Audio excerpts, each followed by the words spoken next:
लगे जिंदाबाद। फूल खिले और मुरझाए, सूरज निकले ढल जाए। फूल खिले और मुरझाए, सूरज निकले और ढल जाए। सुख दुख जीवन के दो रंग हैं, पल में आए पल में जाए। गम के काले बादल हो या आंसू के बरसात हो, जिंदगी से जंग जीत लेंगे हम, अगर हौसला साथ हो। हौसला एक ऐसा दौलत है कि सब कुछ लूट जाने के बाद इसके बदौलत सब कुछ पाया जा सकता है।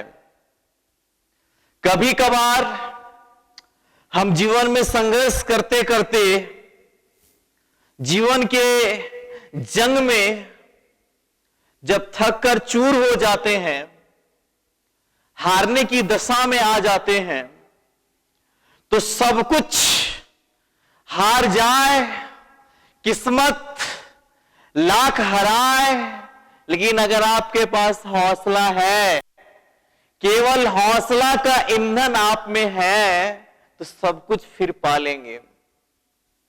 आजकल के विद्यार्थियों में एक जो सबसे बड़ी समस्या देखने के लिए मिलती है वो ये है कि वे ये कहते हुए पाए जाते हैं कि पढ़ने में मन नहीं लगता है।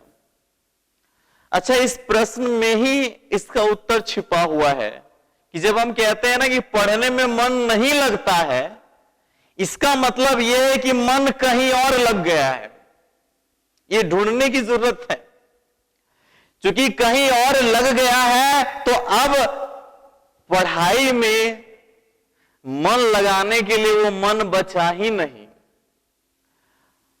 हो सकता है वो टीवी में लगा हो, मोबाइल में लगा हो, अन्य नशा में हो, या अन्य कोई कारण हो सकता है जहां पर आपने इतना मन लगा दिया है, मन को इतना थका दिया है कि पढ़ाई के लिए आपके पास वो मन बचा ही नहीं।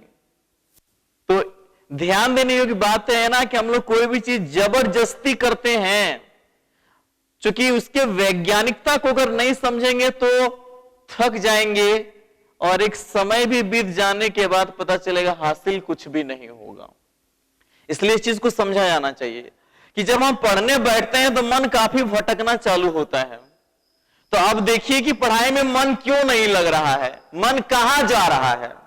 तो ध्यान दिए कि हम लोग का मन कोई भी चीज क्या ये मनन करता है, सोचता ये क्या है, इसका सोच कैसे जन्म लेता है, इसकी सोचने की प्रक्रिया कैसे होती है, इसका जो इनपुट डिवाइस है, कान, आंख, जो कान द्वारा सुनते हैं, आंखों द्वारा देखते हैं, प्लस जो बोलते हैं, ज्यादा समय जिन जिन चीजों पर हम बिताते हैं वही चीज फिर क्या होता है, ये उसको सोचने लगता है, सोचने की एक श्रृंखला बनती जाती है। तो ध्यान दीजिए, अगर आप पढ़ाई कर रहे हैं या जिस काम को करना आप चाह रहे हैं उसी से संबंधित चीजों को देखेंगे, सुनेंगे, बोलेंगे, वैसे लोगों के साथ रहेंगे, तो आपकी सोच की प्रक्रिया भी उसी दिशा में बढ़ेगी और स्वभावतः पढ़ने में मन लगेगा। इसलिए छोटे छोटे तरीके से, छोटी छोटी प्रक्रिया द्वारा क्या करना है, हमें जीवन के लक्ष्य को पाने का प्रयास करना है। छोटी छोटी आशा हो, छोटे छोटे सपने हो, हंसते गाते आंगन में चांद सितारे अपने हो। तुम तो जुगनू बन के चमकना, दिन हो चाहे रात हो, जिंदगी से जंग जीत लेंगे हम, हौसला अगर साथ हो। ये दुनिया बड़ा अजीबो गरीब जीव से भरा पड़ा है। अगर हम जीवों पर ध्यान दें तो बड़ा ही रोमांच को देख सकते हैं, बड़ा ही रोचक जानकारी को जान सकते हैं। अभी एक गीत जो गा रहे थे तो उसमें बोले थे कि तुम तो जुगनू बन के चमकना, दिन हो चाहे रात हो। ये जो जुगनू है ना, जिसको अंग्रेजी में कहा जाता है जुगनू, जो जगमगाहट उत्पन्न करता है, इसकी जगमगाहट हमें आकर्षित करती है। जुगनू जिसे फायर फ्लाई के नाम से जाना जाता है अंग्रेजी में। ध्यान दीजिएगा, थोड़ी सी विज्ञान की रोचकता को जानिए। ये जो जुगनू है, जिसे आम बोलचाल की भाषा में भगजोगनी कहा जाता है, भगजोगनी, प्रायः बरसात के दिनों में देखिएगा इतना सुंदर आकर्षित करता है। हालांकि अब की पीढ़ियों को तो मोबाइल के स्क्रीन में समय व्यतीत करने से फुर्सत नहीं है, जिसके कारण इन सारे दृश्यों को अब क्या कर पा रहे हैं, नजरअंदाज कर दे रहे हैं। ये जो जुगनू, जिसे फायर फ्लाई कहते हैं, भगजोगनी कहते हैं, ध्यान दिए होंगे ये प्रकाश उत्पन्न करता है। इसकी रोशनी काफी लुभाती है। प्रश्न आता है, ये जो प्रकाश उत्पन्न करता है, इसका जो प्रकाश है, इसका कारण क्या है? इसका प्रकाश का कारण ये है, इसके शरीर में एक एंजाइम पाया जाता है जो प्रकाश उत्सर्जक एंजाइम की तरह काम करता है। और उस प्रकाश उत्सर्जक एंजाइम का नाम क्या है? ध्यान देंगे, ल्यूसीफेरेज। ल्यूसीफेरेज नामक एंजाइम इसके शरीर में पाया जाता है, जो क्या करता है? प्रकाश उत्सर्जन करता है। तो ल्यूसीफेरेज एंजाइम प्रकाश उत्सर्जक एंजाइम है जो जुगनू में पाया जाता है। ध्यान दीजिएगा, जुगनू आखिर ये प्रकाश क्यों उत्पन्न करता है? तो ये प्रकाश उत्पन्न इसलिए करता है ताकि नर जुगनू जो है मादा जुगनू को रिझा सके, और एक कारण यह भी है कि अपना भोजन का तलाश कर सके। ध्यान देना है, नर जुगनू में ही केवल पंख होता है, मादा जुगनू में पंख नहीं पाया जाता है। तो वो पेड़ पौधे के टहनियों में ही वो जो मादा जुगनू रहती हैं, उसी के चारों तरफ इर्द गिर्द जाकर के प्रकाश टिम टिम टिम कर करके क्या करता है? मादा जुगनू को लुभाता है नर जुगनू। ध्यान देना है कि ये जो जुगनू है, ये कीटों के परिवार का है। इसी तरह से हमारे कुदरत में कई ऐसे जीव पाए जाते हैं जो प्रकृति को एक सौंदर्य रूप देते हैं और साथ साथ में कुछ औषधीय गुणों से युक्त होते हैं। कुछ ऐसे होते हैं जो हमारे लिए चिकित्सा प्रणाली के काम करते हैं। कुछ कुछ इस तरह के भी जीव पाए जाते हैं प्रकृति में जो जहरीले होते हैं, प्राणघातक होते हैं। तो हम लोग पिछले वीडियो में विषाणु से होने वाली बीमारियों को देखे थे। आज के कड़ी में देखेंगे कवक से होने वाली बीमारियों को। तो आज का टॉपिक रहेगा कवक से होने वाली बीमारियां। कवक, ध्यान देना है, कवक का अन्य नाम फफूंद भी है। कवक का अन्य नाम क्या है? फफूंद। इसे इंग्लिश में फंगी कहते हैं, जिसे फंजाई भी पढ़ा जाता है। ध्यान देना, ये फंगी शब्द की उत्पत्ति जो है लैटिन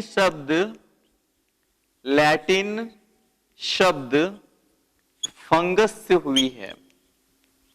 और इस फंगस का अर्थ क्या है? इस फंगस का अर्थ है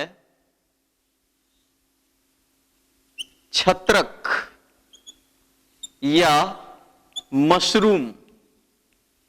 ये मशरूम जिसे कुकुरमुत्ता भी कहा जाता है। तो इस तरह से हम लोग जान पाए फंगी शब्द की उत्पत्ति किस शब्द से हुई है? फंगस से हुई है। ध्यान देना है, कवक जो है वनस्पति जगत के थैलोफाइटा से संबंधित है।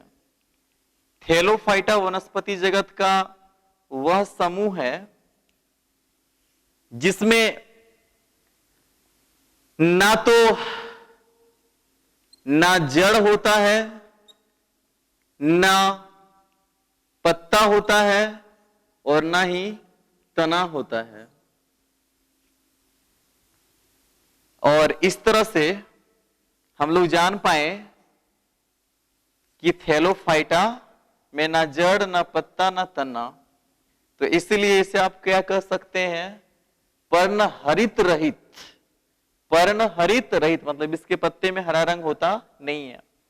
इसके बाद और एक अच्छी बात यह जानना है कि माइकोलॉजी किसका अध्ययन है? माइकोलॉजी कवक का अध्ययन है, या आप इसे कह सकते हैं कवक विज्ञान, या कवकों का अध्ययन किसमें किया जाता है? कवकों का अध्ययन किया जाता है किसमें? माइकोलॉजी में। अब इसी से निकाल लीजिएगा, माइकोलॉजी जब कहेंगे तो इसी को थोड़ा तोड़िए और थोड़ा फनी बनाइए तो कवक से होने वाली बीमारियों को आसानी से जान पाएंगे। माइकोलॉजी यानी मेरे को ले चलो जी। माइकोलॉजी जब हम कह रहे हैं क्या? माइकोलॉजी, इसको तोड़िए तो मेरे को ले चलो जी, मेरे को ले चलो जी। कहां ले चलेंगे? फूफू के यहां। कहां? फूफू के यहां। ध्यान दीजिएगा, बुआ को फूफू भी कहा जाता है। थोड़ा सा जोड़ेंगे तो इसमें कवक से होने वाली बीमारियों को जान पाइएगा। माइकोलॉजी मेरे को ले चलो जी। कहां? फूफू के यहां। काहे? क्यों ले चले? क्यों क्यों क्यों ले चले? बोलो क्यों? क्योंकि फूफू के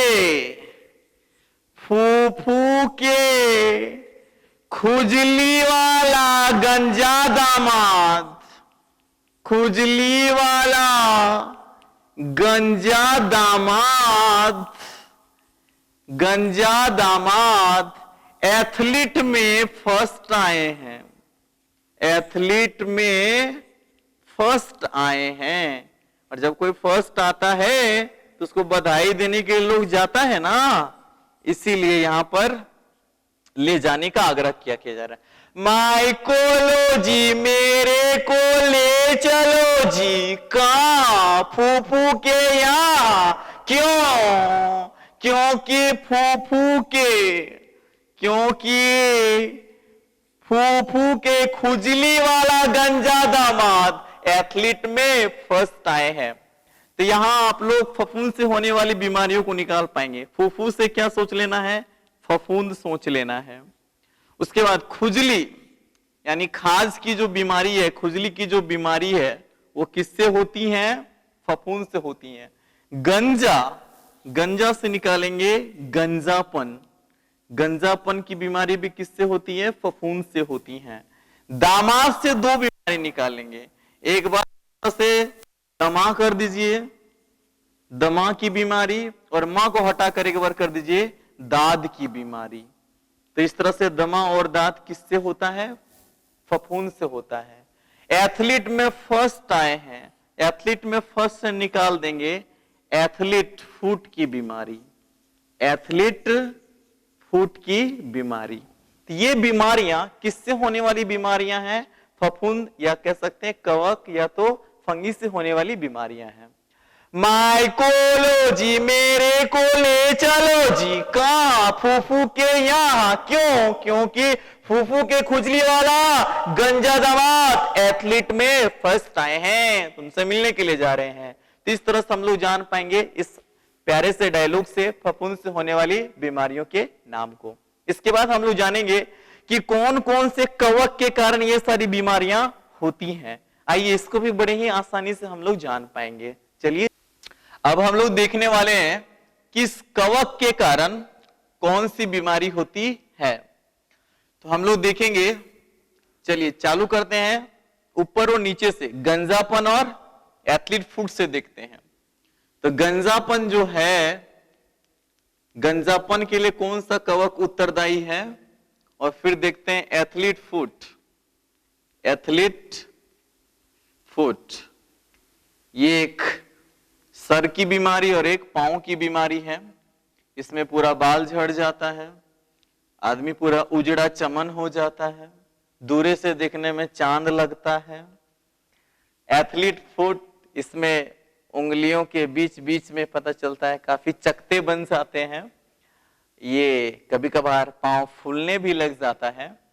तो आप ध्यान देंगे, जब गंजापन कहेंगे तो कोई आदमी गंजा हो गया है, उजड़ा चमन हो गया, तो उसको ढकने के लिए कैप लगाता है ना।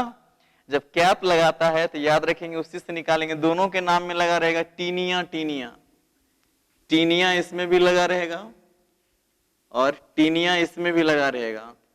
तो ध्यान दीजिएगा, कैप लगाएगा तो कैपेटिस, कैप लगाएगा तो कैपेटिस, ध्यान में रख लीजिए, जोड़ लीजिए। कवक का क्या नाम है, किस कवक के कारण होता है वो देख रहे हैं, कवक का नाम। तो बोलिए कैपेटिस, कैप कौन लगाएगा? जो गंजा हो जाएगा वो। तो कैपेटिस कवक के कारण क्या होता है? गंजापन होता है। और जब हम कहते हैं ना क्या एथलीट फुट, फुट मतलब क्या होता है? पांव होता है, पैर होता है, उस पांव से निकालिए पेडिस, पांव तो पेडिस, पांव तो पेडिस। तो ध्यान में देना है, टीनिया पेडिस के कारण क्या होता है? टीनिया पेडिस के कारण क्या होता है हम लोग जान पाए, एथलीट फुट होता है। टीनिया कैपेटिस, कैप कौन लगाए? कैप मतलब टोपी लगाए कौन? गंजापन। अच्छा ना, जब आदमी गंजा होता है ना तो उसका एक फायदा भी है और उसका एक घाटा ये है, अगर वो बाय द वे किसी ऑफिस में काम कर रहा हो और अगर कोई उसको देखने वाला नहीं है और अचानक अगर वो सो गया है तो अचानक उठेगा ना, तो अगर आ गए हैं वहां के मालिक तो उसको ना डांटेंगे उठेंगे नहीं। क्यों नहीं डांटेंगे? उसको पता ही नहीं चलेगा ये सोया हुआ था, क्योंकि बाल तो है नहीं तो इधर उधर उलझेगा नहीं तो पता नहीं चलेगा। लेकिन एक सबसे ज्यादा घाटा ये है ना कि जब गंजा आदमी मुंह धोता होगा ना तो धोते धोते पता चलता कितना दूर तक माथा है पता नहीं चलता, अगर पूरा कपारे धोआ जाता होगा। एनीवेज, ये तो थोड़ा सा हास्यपद स्थिति के लिए बताएं। अब आप लोग को जानना है, जब खाज होता है यानी खुजली की बीमारी जब होती है, ना खुजली करने में ना आदमी को बहुत मजा आता है। देखिएगा खुजली भी यार कोई कोई बीमारी आनंद देता है। हालांकि अगर खुजली जहां हुई है तो देखिएगा एकदम पूरा ना फुर्सत का क्षण देखेगा, उसके बाद खुजला रहा है, खुजला रहा है, खूब मजा लेता है खुजली में। यानी एक रस में क्या करता है, एक रस में खुजलाए जा रहा है, खुजलाए जा रहा है, लहू लुहान हो गया, फिर भी उसमें रस निकल रहा है, फिर भी मजा ले रहा है। यानी खुजलाने का भी रस लेता है, यानी एक ही रस में खुजलाता है। तो याद रखेंगे, एक रस, एक रस इसके बीच, एक रस इसके बीच, ध्यान देंगे। एक रस कवक के कारण क्या होता है? खाज की बीमारी होती है, खुजली की बीमारी होती है। उसके बाद दो बच गया है, एक दमा और एक दाद। तो ध्यान देना है, जब दाद हो जाएगा, दाद के लिए जो कवक उत्तरदायी है इसको कैसे हम लोग याद रख पा रहे हैं? दाद हो जाने के बाद वो हिस्सा फाड़ता है तो ट्राई करता है फाड़ने का, तो हम लोग क्या कर देंगे? लोशन लगा देंगे। तो ट्राइको फाइटन, ट्राइकोफाइटन यानी ट्राई कर रहा है फाड़ने का, तो हम लोग क्या कर दिए, लोशन लगाएं, तो लेरूकोसम कवक का नाम है। थोड़ा सा तोड़ के अपनी भाषा में याद रखेंगे, ऐसा ऐसा नाम है कि दिमाग से फिसल सकता है। तो हम लोग देखो दाद होता है तो ट्राई कर रहा है फाड़ने का, तो हम लोग लोशन लगाए, तो ट्राइकोफाइटन लेरूकोसम हो गया। उसके बाद दमा वाला देख लीजिए, क्योंकि दमा फेफड़ा को क्या करता है, प्रभावित करता है, तो इसीलिए फेफड़ा सबसे याद रख लेंगे। फ्यूमीटेमस कवक, फ्यूमीटेमस कवक के कारण क्या होता है, सब ये कवक का नाम है, ठीक है। तो इस तरह से दमा, तो हम लोग जान पाए गंजापन, एथलीट फुट, खाज, दांत और दमा के लिए तुरंत से ध्यान में आ जाएगा। अगर पूछ देगा टीनिया कैपिटिस यानी कैप गंजा पहना था, फिर बोलेगा ट्राइकोफाइटन यानी ट्राई किया था फाड़ने का दाद में, फिर इसी तरह एकेरस, एक रस में खुजली किए थे, फिर बोल देगा टीनिया पेडिस या फ्यूमीटेमस। तो इस तरह से कोई भी बोलेगा तो दिमाग क्या कर लेगा, तुरंत याद कर पाएगा। अब आगे हम लोग देखने वाले हैं इससे संबंधित मुख्य जानकारी को। अक्सर हम लोग देखते होंगे जो मशरूम खाते हैं, जो मशरूम खाते हैं हम लोग, सभी मशरूम क्या होता है, खाने योग्य नहीं होता है।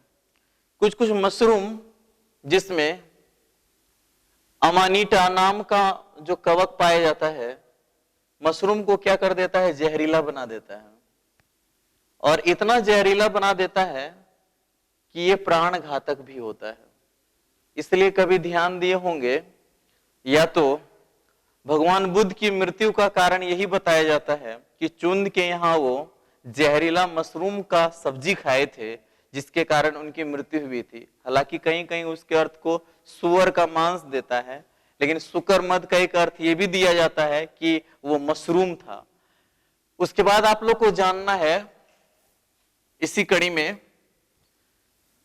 कि पहला जो एंटीबायोटिक खोजा गया जिसका नाम था पेनिसिलिन, तो पेनिसिलिन एंटीबायोटिक जो है, पेनिसिलिन एंटीबायोटिक के आविष्कारक कौन है, पेनिसिलिन पहला जो एंटीबायोटिक बना था, जिसको प्रतिजैविक कहते हैं हिंदी में। ये एंटीबायोटिक या प्रतिजैविक क्या होता है, जो हमारे शरीर में एक ऐसा औषधि जो हमारे शरीर में क्या करता है, रोगों से लड़ने की क्षमता प्रदान करता है। पेनिसिलिन जिसके आविष्कारकर्ता कौन है, इसके आविष्कार करता है अलेक्जेंडर फ्लेमिंग। बहुत ज्यादा ये पूछता है, अलेक्जेंडर फ्लेमिंग। तो ध्यान देना है कि अलेक्जेंडर फ्लेमिंग ने पेनिसिलियम नाम के कवक से ही क्या किए थे, बहुत ही कह सकते हैं ना कि फनी तरीके से खोज हो गया पेनिसिलिन का, जो पूरे चिकित्सा जगत में एक क्रांति ला के रख दिया, पूरे चिकित्सा जगत में एक नए युग की शुरुआत कर डाला।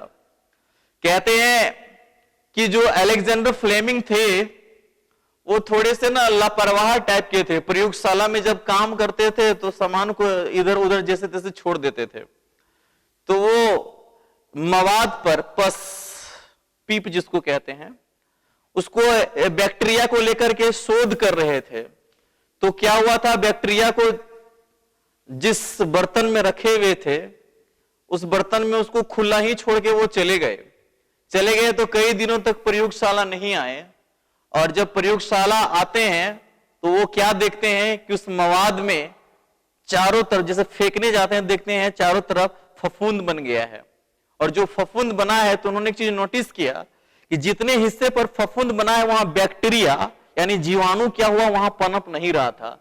उसी से उन्होंने दिमाग लगा लिया कि इसका मतलब इस फफूंद में यानी पेनिसिलिन में क्या है, एक क्षमता है जो जीवाणु को आगे बढ़ने नहीं देता है, और इस तरह से हानिकारक जीवाणुओं को बढ़ने से रोकने के लिए वो पेनिसिलिन यानी एंटीबायोटिक का क्या करते हैं, खोज करते हैं। और इस तरह से आज भी ये दवाइयां कई कई रूपों में मौजूद हैं। तो इस तरह से हमारे लिए ये कवक क्या किया, एक दोस्ताना रूप में काम किया, मेडिसिन के रूप में काम किया। इसके बाद जो खमीर जिसको ईस्ट कहते हैं, खमीर जिसे ईस्ट कहा जाता है, जो पाव रोटी होता है, चाहे शराब उराब बनाने के लिए जो प्रयोग किया जाता है, तो ये भी कवक का ही क्या है, उदाहरण है। तो हम लोग कवक से संबंधित इन सारी जानकारियों को जान पाए। तो कुछ चीजें प्रकृति में ऐसी होती हैं जो हमारे लिए मित्रवत व्यवहार करती हैं, कुछ चीजें ऐसी होती हैं जो शत्रुवत व्यवहार करती हैं।